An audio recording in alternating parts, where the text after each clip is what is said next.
Welcome to Your Cyber Path, the podcast that helps you get your dream cybersecurity job by sharing the secrets of experienced hiring managers and top cybersecurity professionals with you. Now, on to the show.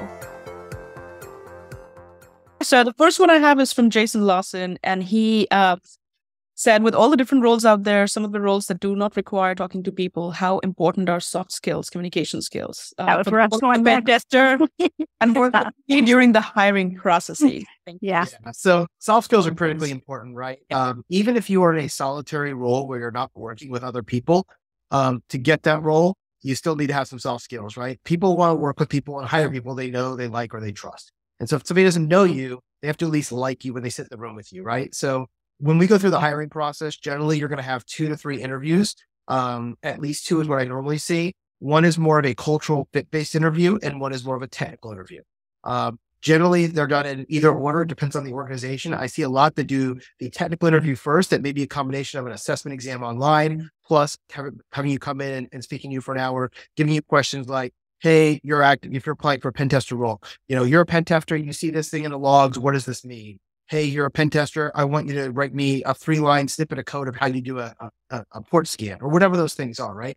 And that really, if you're an introvert, you'll be fine with that because they'll give you a whiteboard or paper and you can answer those questions. The harder one is more of a cultural fit role. And I would say, don't try to force yourself to fit into a cultural fit role and to pass an interview that you're not going to become. And the reason for that is, if you're a very introverted person and you go to this cultural fit and you just put on the smiles and you be all soft skills and you're all friendly and you act extroverted, you may get the job.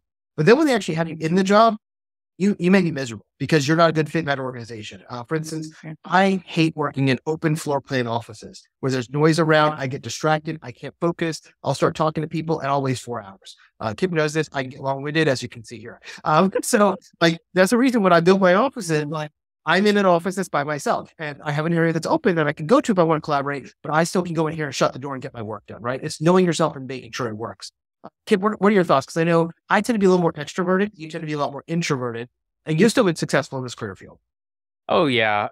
So a couple of thoughts. First thought is that I do get drained of my energy by being around other people. And to me, that's what being an introvert is. It's not about being shy or anything. It's just about where you get your energy. And I know there's people who get energized by being with other people, and they can't stand it when the club closes because they start, losing their energy, right?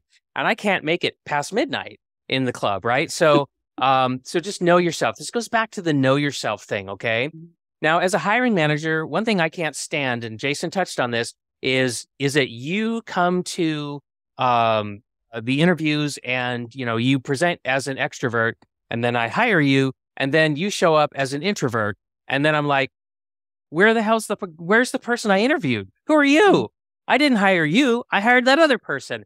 And that's not going to help you get off on the right foot. And to Jason's point, that's also going to exhaust you because you're going to be asked to work outside of your comfort zone, past your tolerance levels, and you're going to be a grumpy, miserable SOB. And everyone's going to not like you and not want to be around you. So you're setting yourself up for failure.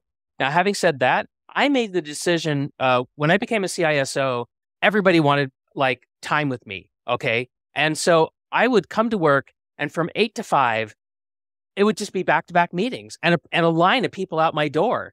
And I had to decide right then and there, am I going to cut the amount of time that I'm available to other people in half because that's all I can handle from an energy perspective?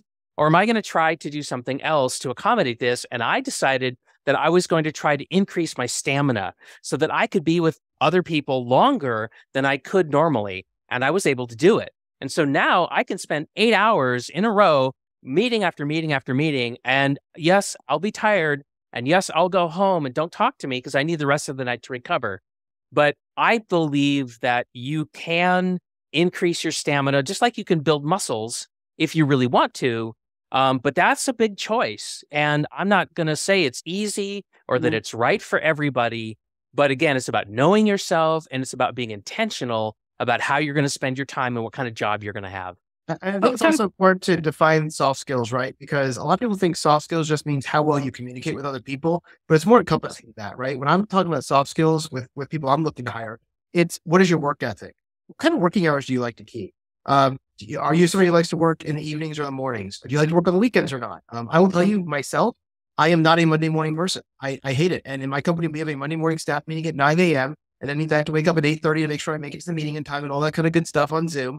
And honestly, I'm the boss and I made that time and I hate it. It's work, right? But it worked best because I have a team across the entire globe in about 7 different time zones. And that was the one that made the most sense. I would have rather done it at 9 p.m. to be quite honest. Like I'm a night owl, right? So for me, I start working at 6 p.m. generally, and I'll work till midnight and I'm really energized then. But like this morning, I came into work at 8 a.m. I had a bunch of meetings today and I was like really groggy, and you probably see me pounding my soda to try to stay awake, right? Because it's just not me. And so knowing yourself and knowing what you are is good. Also knowing if you're more of a checklist style person. I know some people that like, they do great work. If I tell you, here's the 10 things I need you to do today, Kip, they'll get done. But if I just say, hey, Kip, I want you to go make me a video on this, they'll just get paralyzed because there's so much openness and creativity involved in that request. And so knowing yourself and knowing what works is really important as well. And that goes into figuring out that cultural fit is really figuring out, are you a good fit for the organization? And is the organization a good fit for you? I will tell you, if I was going to get a job today, I would not want to go work for the military again because I hated waking up at 5 a.m. to drive an hour into work to go to the, security agency or wherever I was stationed at the time. And have to, fight traffic and fight the parking lot and walk into the office to be in an open queue bay where I'm going to be working 10-hour days. And that was exhausting to me. By the time I got out of work at, 4 in the afternoon, I just felt like I was going to crash into a wall driving home.